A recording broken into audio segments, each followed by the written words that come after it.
Assalamualaikum warahmatullahi wabarakatuh. Alhamdulillah wassalatu wassalamu ala Rasulillah wa ala alihi wa sahbihi wa man wala wala haula wala quwwata illa billah.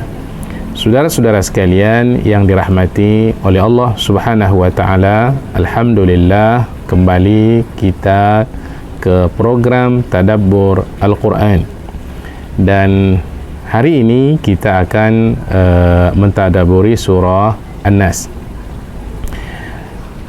Di awal tadabbur surah An-Nas ini ada beberapa hal yang penting untuk kita jelaskan di awal. Pertama, tentang keutamaan surah An-Nas. Disebutkan dalam sebuah riwayat bahwa baginda Rasulullah sallallahu alaihi wasallam itu pernah mengalami sakit yang agak parah, sehingga datanglah kepada beliau dua malaikat, satu duduk di sebelah kepala baginda Rasulullah sallallahu alaihi wasallam dan yang satu lagi duduk di sebelah kaki baginda Rasulullah sallallahu alaihi wasallam. Malaikat yang berada di sebelah kaki baginda Rasulullah sallallahu alaihi wasallam bertanya kepada malaikat yang ada di sebelah kepala baginda Rasulullah sallallahu alaihi wasallam. Kata malaikat tersebut, "Apa yang engkau lihat?"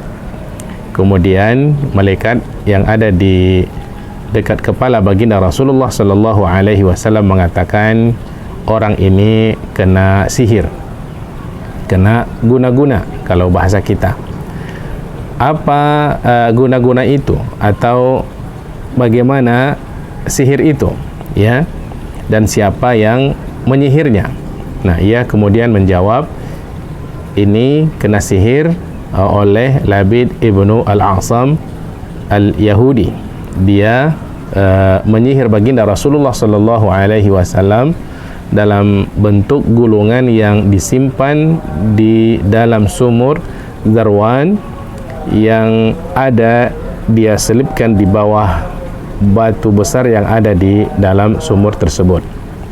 Kemudian coba datangi sumur itu, timba airnya, nanti ambil gulungan yang ada di bawah batu tersebut dan kemudian bakar. Nah, pada pagi harinya baginda Rasulullah sallallahu alaihi wasallam memerintahkan kepada Ammar ibn Yasir dan para sahabat-sahabatnya yang lain untuk pergi ke sumur tersebut. Sesampainya mereka di sana, airnya kemudian ditimba. Kelihatan air yang ada di dalam sumur itu airnya merah seperti inai. Ya, ini kita tahu ada yang merah, ada yang kuning, ada yang berbagai macam warnanya, dan airnya ketika itu dijumpai berwarna merah. Kemudian airnya ditimba dan memang ketemu batu besar yang ada di dalam sumur tersebut. Batu itu diangkat dan ternyata memang di bawahnya ditemukan ada gulungan yang dijumpai di situ, yang terdiri dari 11 simpulan.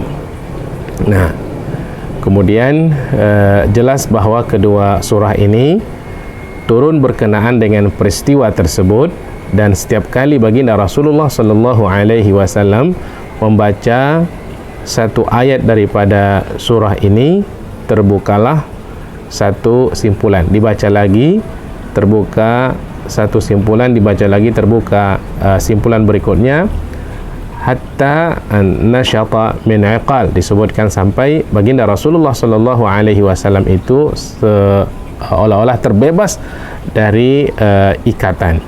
Ini hadis diriwayatkan oleh Al-Imam Al-Baihaqi rahimahullah.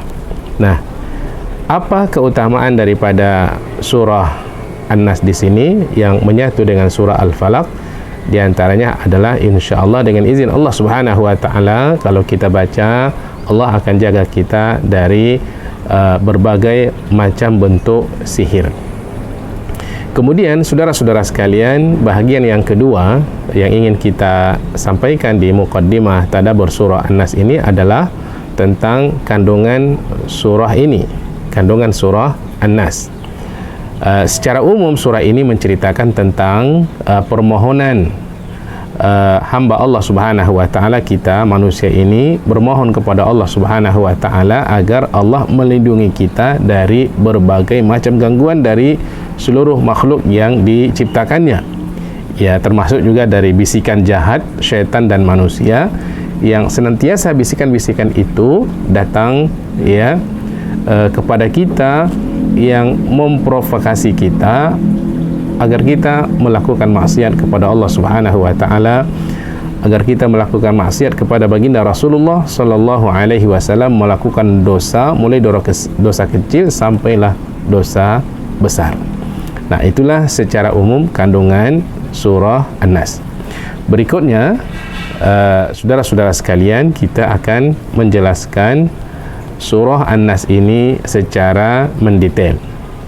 Nah, Allah Subhanahu wa taala di awal ayat atau di ayat pertama berfirman, a'udzubillahi minasyaitonir rajim, qul a'udzu birabbin nas. Katakan, wahai Muhammad, aku berlindung kepada Tuhan yang memelihara dan menguasai manusia, yang telah menciptakan manusia kemudian memelihara dan menguasai manusia. Nah, saudara-saudara sekalian yang dirahmati oleh Allah Subhanahu wa taala, di sini ada perkataan qul ya, di ayat qul a'udzu birabbin nas. Ada perkataan qul yang artinya adalah katakanlah. Nah, tentu saja saudara-saudara sekalian, perkataan qul ini adalah merupakan perintah dari Allah Subhanahu wa taala kepada baginda Rasulullah sallallahu alaihi wasallam. Kemudian perintah itu menjadi umum. Kenapa? Karena ada kaidah kita dalam memahami tafsir bahwa al-ibratu bi'umumil lafzi la bi khususis sabab. Yang dipahami kemudian adalah keumuman lafaz, bukan karena kekhususan sebab turun. Sebab turun surah ini adalah berkenaan dengan Rasulullah sallallahu alaihi wasallam disihir oleh Labid ibnu Al-Asam Al-Yahudi. Akan tetapi juga ayat ini kemudian menjadi umum. Kenapa? Perintah untuk Rasulullah sallallahu alaihi wasallam itu juga sesungguhnya perintah untuk umatnya, selagi tidak ada dalil-dalil yang mengkhususkan bahwa ayat itu hanya terkhusus untuk baginda Rasulullah sallallahu alaihi wasallam. Nah, Allah perintahkan kepada baginda Rasulullah sallallahu alaihi wasallam, dan sekali lagi perintah ini juga adalah termasuk umat Nabi Muhammad sallallahu alaihi wasallam. Perintahnya apa tadi?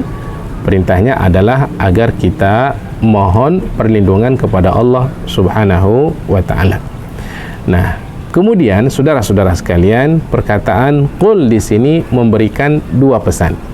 Pesan yang pertama adalah menunjukkan bahwa Allah Subhanahu wa taala membimbing kita, memberikan taufik dan hidayahnya kepada kita bagaimana kita mohon perlindungan kepada Allah Subhanahu wa taala dari sesuatu yang bisa membahayakan fisik kita, atau juga sesuatu yang bisa membahayakan keyakinan kita kepada Allah Subhanahu wa taala, yang bisa mengganggu ibadah kita kepada Allah Subhanahu wa taala. Bagaimana cara kita mohon perlindungan? Nah, dengan cara minta kepada Allah Subhanahu wa taala, atau dengan membaca surah Qul a'udzu birabbin nas. Yang kedua adalah bahwa perkataan qul, kata sebahagian para ulama, adalah sebagai bukti bahwa memang baginda Rasulullah sallallahu alaihi wasallam itu adalah seorang rasul yang diutus oleh Allah Subhanahu wa taala kepada umatnya. Karena di sini ya ada yang memerintahkan, qul, katakanlah, ada yang memerintahkan.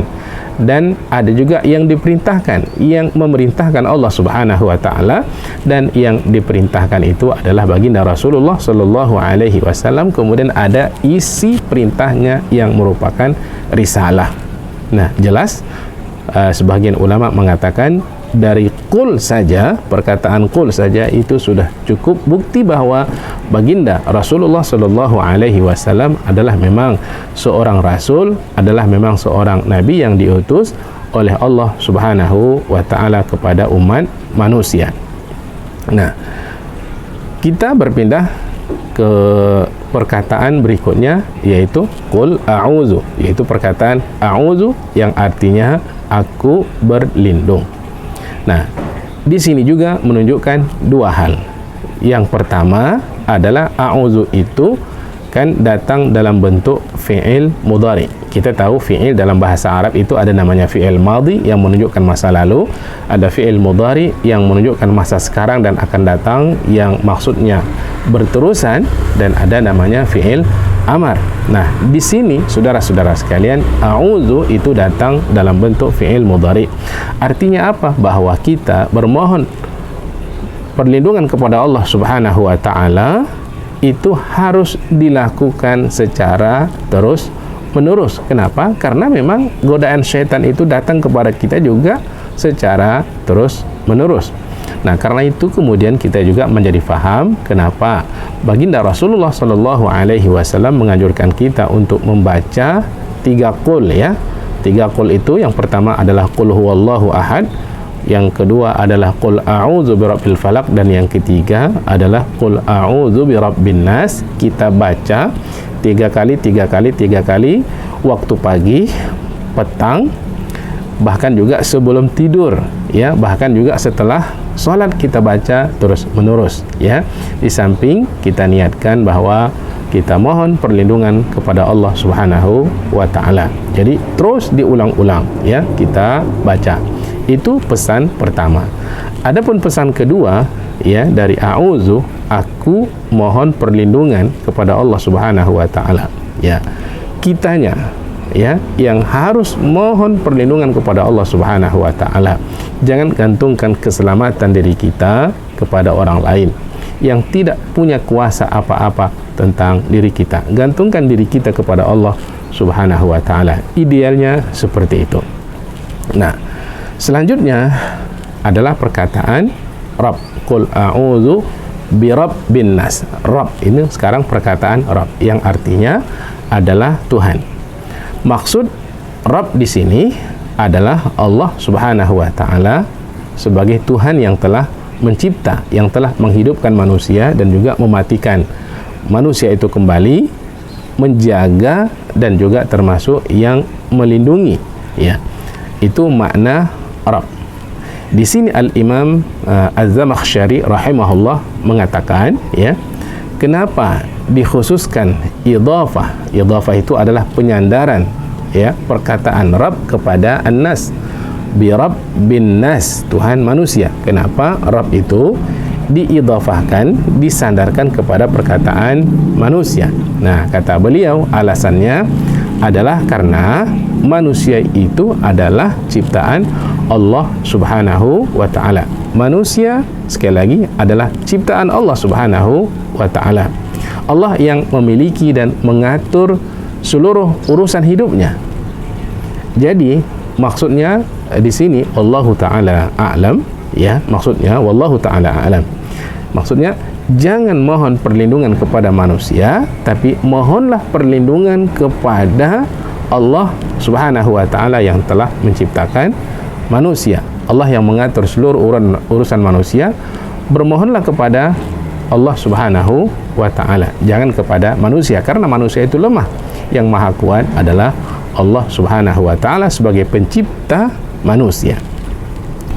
Kemudian Al-Ustaz Said Qutb rahimahullah mengatakan ya, di sini dikhususkan sebutan manusia di sini ya, manusia, padahal Allah Subhanahu wa taala bukan hanya Tuhan manusia ya, Rabbus samawat, Tuhan langit dan bumi ya, tapi dikhususkan Rabb bi Rabbin nas, Tuhan manusia. Kata beliau dikhususkan bi Rabbin nas, sebutan manusia di sini ya, karena hal itu memberikan apa? Memberikan rasa dekat kepada manusia dengan perlindungan Allah Subhanahu wa taala dan juga penjagaan dari Allah Subhanahu wa taala. Maksudnya, wahai manusia, engkau jangan khawatir, ingat yang menciptakan kamu itu adalah Allah, dan yang akan menjaga dan melindungimu adalah Allah Subhanahu wa taala yang telah menciptakanmu. Nah, menarik juga apa yang dikatakan oleh Ustaz Sayyid Qutb rahimahullah. Adapun Syekh Atiyah Muhammad Salim rahimahullah, di dalam kitab Adwa'ul Bayan, beliau yang menyempurnakan kitab tafsir Adwa'ul Bayan dari penulis pertamanya adalah Syekh Muhammad Amin Asy-Syanqiti, disempurnakan oleh beliau. Nah, apa kata beliau di sini? Idhafah atau penyandaran perkataan Rabb kepada manusia itu menunjukkan perhatian dan penjagaan Allah Subhanahu wa taala kepada hambanya yang bermohon perlindungan kepada Allah Subhanahu wa taala dari musuh-musuhnya. Juga di samping itu juga akan menguatkan harapan seorang hamba kepada Tuhannya. Jadi itulah rahasia kenapa diidhafahkan, kenapa disandarkan Rabb kepada manusia. Sekali lagi kita ulangi, itu menunjukkan perhatian dan penjagaan Allah Subhanahu wa taala kepada hambanya, ya, yang bermohon perlindungan kepadanya, dan juga sekaligus adalah akan dapat menguatkan harapan seorang hamba tadi yang bermohon kepada Allah Subhanahu wa taala.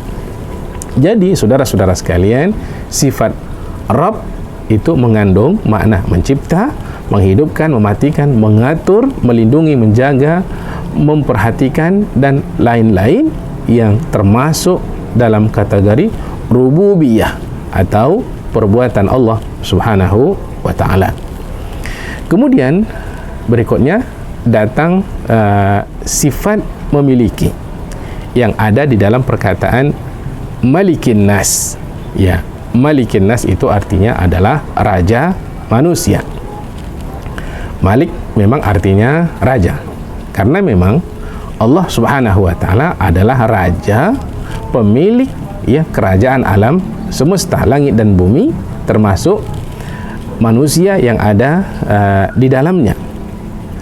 Nah, kalaupun ada raja, ya, atau penguasa di atas dunia ini, bahwa sesungguhnya kerajaan, kekuasaan yang dimilikinya itu sesungguhnya adalah Allah Subhanahu wa taala yang memberikan kepadanya, yang kapan-kapan saja bisa diambil kembali oleh Allah Subhanahu wa taala. Jadi bersifat tidak mutlak, hanya sifatnya sementara. Allah yang memberikan kekuasaan dan kerajaan itu kepadanya, yang kapan-kapan saja bisa diambil kembali oleh Allah Subhanahu wa taala. Karena itu Allah Subhanahu wa taala berfirman di dalam surah Ali Imran ayat 26, a'udzubillahi minasyaitonir rajim, qulillahumma malikal mulki tu'til mulka man tasya. Katakanlah, wahai Tuhan yang mempunyai kerajaan, ya, yang punya kerajaan alam semesta ini adalah Allah Subhanahu wa taala. Malikal mulki tu'til mulka man tasya. Allah berikan kekuasaan, kerajaan kepada siapa yang dikehendaki oleh Allah Subhanahu wa taala. Tapi ingat, wa tanzi'ul mulka mimman tasya, dan satu hari nanti Allah ambil kembali kerajaan itu dari orang-orang yang telah diberikan oleh Allah Subhanahu wa taala. Allah kasih kepada siapa yang dikehendaki, dan Allah cabut kembali dari siapa saja yang dikehendaki oleh Allah Subhanahu wa taala. Itu bermakna bahwa kekuasaan, kerajaan yang dimiliki oleh manusia sifatnya tidak mutlak. Berbeda dengan kerajaan, kekuasaan yang dimiliki oleh Allah Subhanahu wa taala. Sekali lagi, saudara-saudara sekalian, ya, kekuasaan, kepemilikan yang ada pada Allah, sekali lagi itu adalah mutlak. Tidak ada sekutu bagi Allah Subhanahu wa taala dalam kerajaannya. Allah mengatakan walam yakul lahu syarikum fil mulki, ya, dan tidak mempunyai sekutu. Allah tidak ada sekutu di dalam kerajaannya, di dalam surah Al-Isra ayat 111. Nah, karena sifat kepemilikannya, kepemilikan Allah ya, di sini adalah sifatnya mutlak, maka konsekuensi dari kepemilikan yang mutlak itu adalah pengabdian, ya, adalah penghambaan yang harus dilakukan secara totalitas kepada Allah Subhanahu wa taala. Nah, karena itu Syekh Atiyah Muhammad Salim rahimahullah mengatakan, ini kata beliau, sesungguhnya konsekuensi dari kepemilikan adalah pengabdian, dan pengabdian itu harus dilakukan secara totalitas, ya, harus dilakukan secara totalitas. Kenapa? Karena seorang hamba ini, kalau manusia, ya, kalau seorang hamba yang dimiliki, dia wajib mentaati dan mendengar tuannya. Ini di kalangan sesama manusia, apalagi antara seorang hamba yang dimiliki oleh Allah Subhanahu wa taala, ya. Tentu lebih dahsyat lagi penghambaan kepada Allah Subhanahu wa taala. Itu namanya qiyas aula.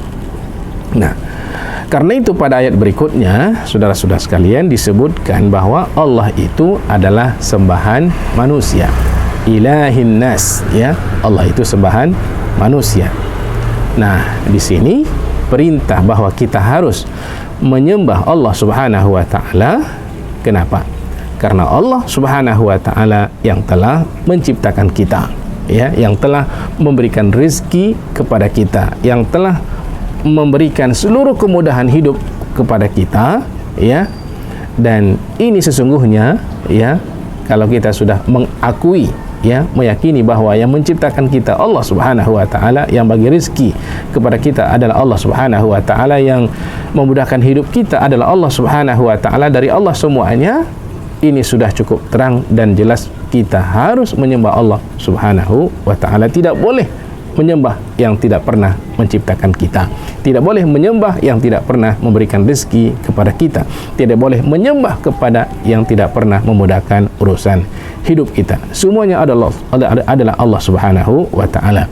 Di dalam surah Quraisy ayat 3 dan 4, Allah Subhanahu wa taala berfirman, "Falyabudu rabb hadzal bait."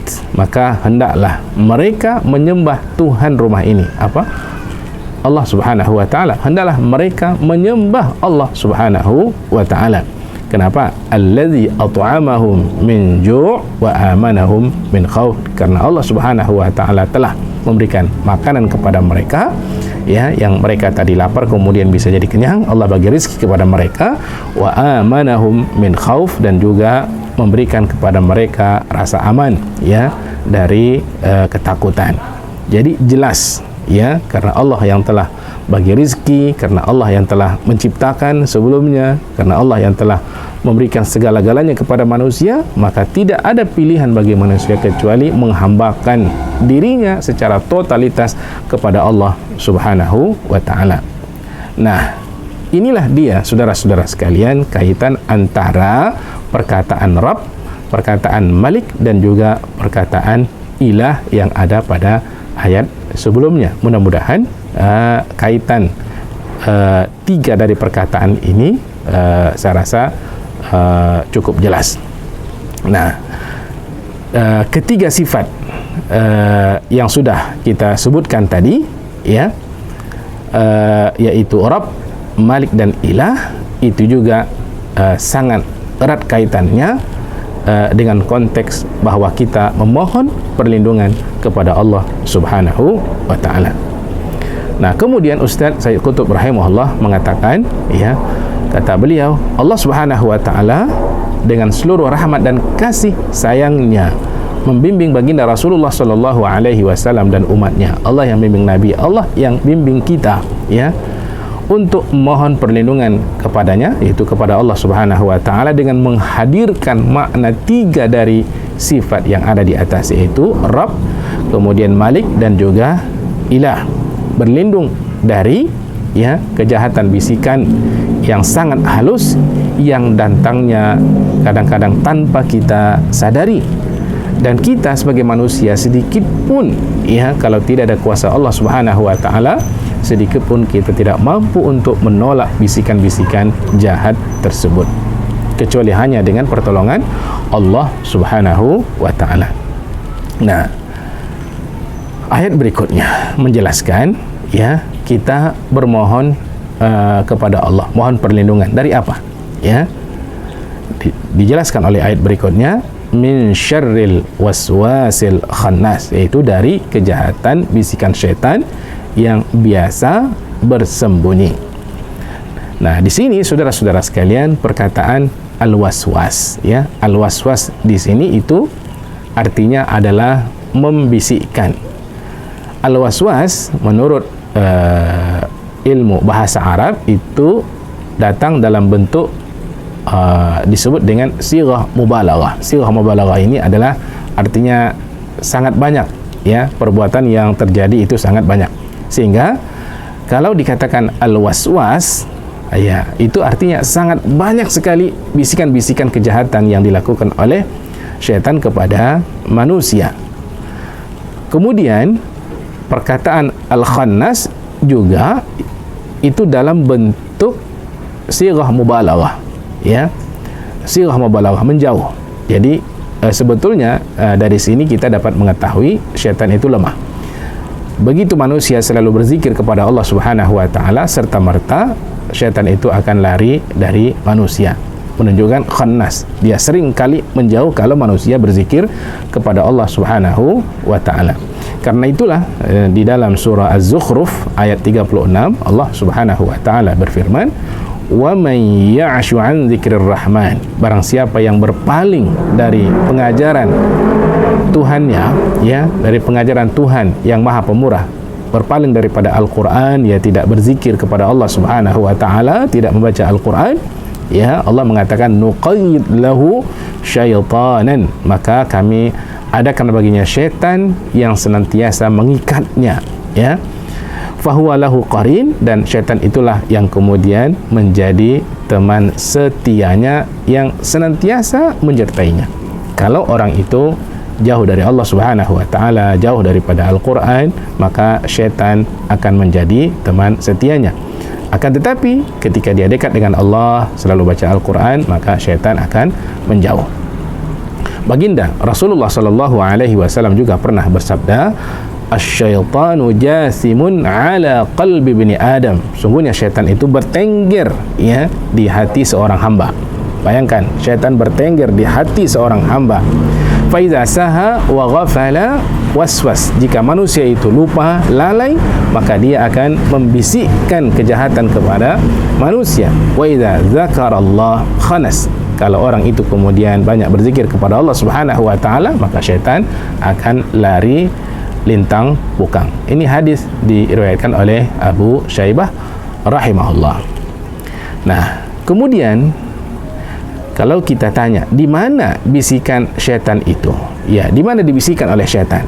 Allah Subhanahu wa taala menjelaskan pada ayat berikutnya, allazi yuwaswisu fi sudurin nas, yang bisikan itu adalah dibisikkan oleh syaitan ke dalam dada manusia. Nah, di sini menarik juga untuk kita jelaskan, yaitu perkataan yuwaswis. Yuwaswis di sini datang dalam bentuk fi'il mudhari. Artinya tadi adalah membisikkan. Dia datang dalam bentuk fi'il mudhari, sebagaimana yang sudah kita jelaskan di awal tadi, bahwa fi'il mudhari ini adalah perbuatan yang menunjukkan berterusan, ya, terjadi secara kontinu. Artinya syaitan itu sudahlah pertama tadi waswas, yang bisikan jahat itu sangat banyak, dan dia lakukan secara berterusan, secara kontinu. Jadi begitulah dahsyatnya, ya, syaitan ini dalam menyesatkan manusia. Nah, saudara-saudara sekalian yang dirahmati oleh Allah Subhanahu wa taala, kadang-kadang, ya, kita harus juga berhati-hati. Bisikan yang datang dari syaitan ini, ya, kadang-kadang itu nampak dalam bentuk sesuatu kebaikan, tapi sesungguhnya hakikatnya adalah keburukan. Kadang-kadang dibungkus dengan kebaikan. Nah, sekarang mari kita perhatikan satu contoh saja, ya, nenek moyang jin itu namanya iblis. Ya, bagaimana iblis menggoda Nabi Adam alaihissalam, membisikkan kepada Nabi Adam alaihissalam dan istrinya Hawa. Nah, Allah Subhanahu wa taala menjelaskan di dalam surah Al-A'raf ayat 20 sampai 22. Fawaswasa lahum syaitan, maka syaitan kemudian membisikkan kepada Nabi Adam alaihissalam dan istrinya Hawa, liyubdiya lahuma ma wuriya anhuma, agar yang tadi ya min sawatihima, agar aurat yang tadi tertutup itu kemudian tersingkap, terbuka. Ini tujuan ya daripada syaitan membisikkan kepada Adam agar nikmat yang didapat oleh Adam hidup di syurga dengan memakai pakaian yang diberikan oleh Allah Subhanahu wa taala itu agar hilang, tanggal dari badannya. Nah, apa kata syaitan? Wa qala ma nahakuma rabbukuma, dia mengatakan, Adam dan Hawa, Tuhanmu tidak melarang kamu an hadhihi syajarah, untuk memakan ya sebahagian dari pohon ini, illa an takuna malakaini aw takuna minal khalidin. Allah tidak melarang engkau berdua kecuali kalau engkau makan ya, Allah tidak ingin engkau menjadi dua malaikat, atau Allah tidak ingin engkau akan kekal di dalam surga. Coba saudara-saudara sekalian, ya, menjadi malaikat adalah sesuatu yang baik, ya, kekal dalam surga juga adalah sesuatu yang baik. Begitulah bisikan iblis yang zahirnya kelihatan adalah baik, tapi hakikatnya sudah dijelaskan oleh Allah Subhanahu wa taala di awal tadi, apa? Liyubdiya lahuma ma wuriya anhuma min sawatihima, agar pakaian yang mereka pakai itu ya tanggal dari badan mereka, hilang nikmat yang tadi diberikan oleh Allah Subhanahu wa taala. Inilah kedengkian syaitan kepada Adam dan istrinya Hawa.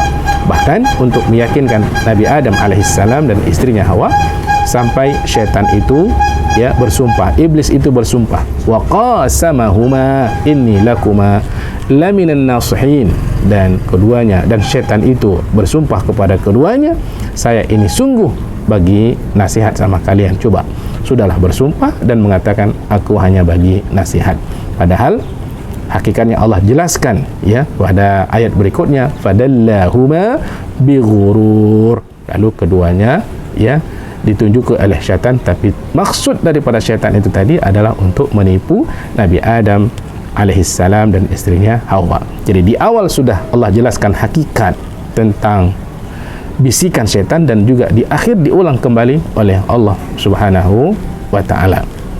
Nah, saudara-saudara sekalian yang dirahmati oleh Allah Subhanahu wa taala, yang terjadi memang ya seperti apa yang diniatkan oleh syaitan, bahwa nikmat yang tadi itu didapati oleh Nabi Adam alaihissalam kemudian tanggal. Itu dijelaskan oleh ayat berikutnya, ayat yang ke-22, falamma dzaqas syajarah, maka ketika keduanya merasai ya dari pohon tadi, memakanlah, kita katakan badat lahuma sawatuhuma, auratnya kemudian ternampak pakaian tanggal, pakaian-pakaian yang begitu indah yang Allah berikan kepada Nabi Adam alaihissalam dan istrinya Hawa di dalam surga, itu tanggal ya, wa tafiqa yakhsifani alaihima min waraqil jannah, lalu kemudian mulailah keduanya itu ya berusaha untuk menutupi aurat keduanya dengan daun-daun yang ada di dalam surga. Nah, itulah hakikat daripada tipu daya syaitan. Nah, saudara-saudara sekalian yang dirahmati oleh Allah Subhanahu wa taala, itu sesungguhnya adalah contoh bagaimana cara syaitan ya iblis jin untuk memperdaya manusia. Di sini ada sebuah kisah yang menarik juga yang disebutkan oleh Al-Imam Ibnu Al-Jauzi rahimahullah di dalam kitabnya Talbis Iblis, perangkap iblis ya. Dalam sebuah riwayat dari Ubaid ibn Rifa'ah rahimahullah, beliau bercerita ya, ada seorang rahib di kalangan Bani Israel ya. Ini ceritanya adalah di kalangan Bani Israel, rahib itu adalah seorang ulama dari kalangan mereka. Syaitan kemudian mengambil seorang anak gadis dan kemudian membuatnya seperti orang tercekik ya. Jadi orang kadang-kadang dia rasa ada semacam tercekik, tapi sesungguhnya kalau dia pergi ke dokter itu nggak ada penyakit apa-apa, tapi dia merasakan seperti tercekik. Nah, yakin dan percayalah itu sesungguhnya adalah perbuatan dari syaitan. Nah, syaitan juga kemudian membisikkan ya kepada keluarga gadis itu agar membawa gadis itu pergi ke rahib agar rahib itu menyembuhkannya. Nah, dimintalah oleh ahli keluarga dari gadis ini agar anaknya tinggal di situ. Ya. Nah, awalnya rahib ini menolak, aku tidak mampu. Ya, apalagi ini seorang anak gadis. Sampai akhirnya ya karena iblis tadi, syaitan tadi membisikkan terus, akhirnya keluarga si anak gadis ya mau menitipkan anaknya di situ dan si rahib juga ya mau menerimanya. Nah, setelah tinggal beberapa lama anak gadis itu bersama si rahib, datanglah syaitan membisikkan hal-hal yang tidak baik kepada si rahib agar berbuat sesuatu yang tidak diridhai oleh Allah Subhanahu wa taala kepada gadis tersebut. Akhirnya itu terjadi dan gadis itu hamil. Dan syaitan datang membisikkan kepada si rahib ini ya, kalau nanti keluarga si gadis tahu ya ini akan gawat ya, sebaiknya kamu bunuh saja anak gadis ini, nanti kamu bilanglah bahwa anak gadis itu sudah meninggal. Kemudian dibunuhnya, dan setelah dikubur, syaitan datang menjumpai keluarga anak gadis dan dia bercerita bahwa anak gadismu yang ada di rahib sana itu sudah dibunuh oleh si rahib dan sudah digaulinya sampai hamil ya. Datanglah ke sana, dan ternyata keluarga si gadis itu datang dan memang si rahib tadi mengakui perbuatannya. Akhirnya si rahib ditangkap dan diikat, dan setelah diikat ya dihukum, si setan datang lagi menjumpai si rahib dengan mengatakan ya, aku yang melakukan ini semuanya, kalau engkau ingin bebas ya sujudlah kepadaku 2 kali. Nah, inilah yang dimaksudkan dari firman Allah Subhanahu wa taala yang ada di dalam surah Al-Hasyr ayat 16. A'udzubillahi minasyaitonir rajim. Kamathalis syaitani idz qala lil insani kfur. Ya. Bujukan orang-orang munafik itu adalah seperti bujukan syaitan ya, ketika dia berkata kepada manusia, kafirlah kamu kepada Allah Subhanahu wa taala. Falamma kafar, dan ketika manusia tadi kafir ya, si rahib ya katakanlah di dalam cerita tadi, qala inni bari'um minka inni akhafullaha rabbal alamin. Syaitan itu kemudian berlepas ya, dia tidak mau bertanggung jawab, saya berlepas diri dari engkau ya, saya takut kepada Allah Subhanahu wa taala, Tuhan semesta alam. Nah, inilah saudara-saudara sekalian hakikat godaan daripada iblis dan tabiat iblis itu sesungguhnya ketika dia berhasil menyesatkan manusia, dia kemudian berlepas diri dari manusia tersebut. Nah, kita lihat di dalam cerita tadi, 2 cerita yang sudah kita sebutkan, kita lihat syaitan ketika menggoda manusia atau iblis ketika menggoda manusia itu tidak 1 langkah, tapi dijadikan beberapa langkah, tahap demi tahap. Nah, karena itulah kemudian kita jadi faham juga kenapa ketika Allah Subhanahu wa taala menyebut ya langkah-langkah syaitan itu tidak 1 langkah dalam Quran. Contoh ya, ya ayyuhalladzina amanu, wahai orang-orang yang beriman, la tattabi'u khutuwatis syaitan. Wahai orang-orang yang beriman, jangan kamu ikuti langkah-langkah syaitan. Ini menunjukkan bahwa ketika syaitan itu ingin menyesatkan manusia ya, dia tidak cukup dengan 1 langkah ya, dia akan lakukan beberapa langkah, dia akan lakukan juga beberapa cara. Nah, banyak kisah sesungguhnya yang kalau ingin kita sebutkan itu cukup banyak ya. Kalau cerita syaitan ini di dalam surah Al-A'raf 16 dan 17 ya, syaitan berkata kepada Allah Subhanahu wa ta'ala, ini Allah ceritakan dalam surah Al-A'raf, qala fabima aghwaytani la aq'udanna lahum siratal mustaqim. Iblis kemudian mengatakan, karena engkau telah menghukum saya ya Allah ya menjadi tersesat, saya benar-benar akan menghalang-halangi mereka, yaitu manusia, dari jalan yang lurus. Tsumma la'atiyannahum, sungguh saya akan datangi mereka, min baini aydihim, dari hadapan mereka, wa min khalfihim, dari belakang mereka, wa an aymanihim, dari kanan mereka, wa an syama'ilihim, dari kiri mereka, wa la tajidu aktsarahum syakirin, dan tidak engkau dapati kebanyakan mereka yang bersyukur kepadamu. Nah, itulah sesungguhnya saudara-saudara sekalian, ya, hakikat dari cara syaitan menggoda manusia. Nah, kemudian dijelaskan juga pada ayat berikutnya, di samping godaan ini datang daripada jin, ya, juga datang dari kalangan manusia. Minal jinnati wan nas, dari kalangan jin dan manusia. Kalau dari kalangan jin sudah jelas, ya, seperti yang sudah kita ceritakan. Nah, dari kalangan manusia, macam mana bisikan jahat kalau datang dari kalangan manusia? Nah, di sini Ustaz Said Qutb rahimahullah mengatakan, ya, bisa jadi kalau dari kalangan manusia itu bisikan jahat itu, ya, datang dari teman yang tidak baik, ya, datang dari pembisik jahat dari para penguasa. Para penguasa itu ada para pembisiknya. Pembisiknya itu adalah orang-orang jahat. Yang dibisikkan itu semuanya adalah yang jahat-jahat. Kemudian dari para pengadu domba, ya, juga dari para pengumbar hawa nafsu. Ini jenis-jenis manusia yang bisa membisikkan kejahatan kepada kita.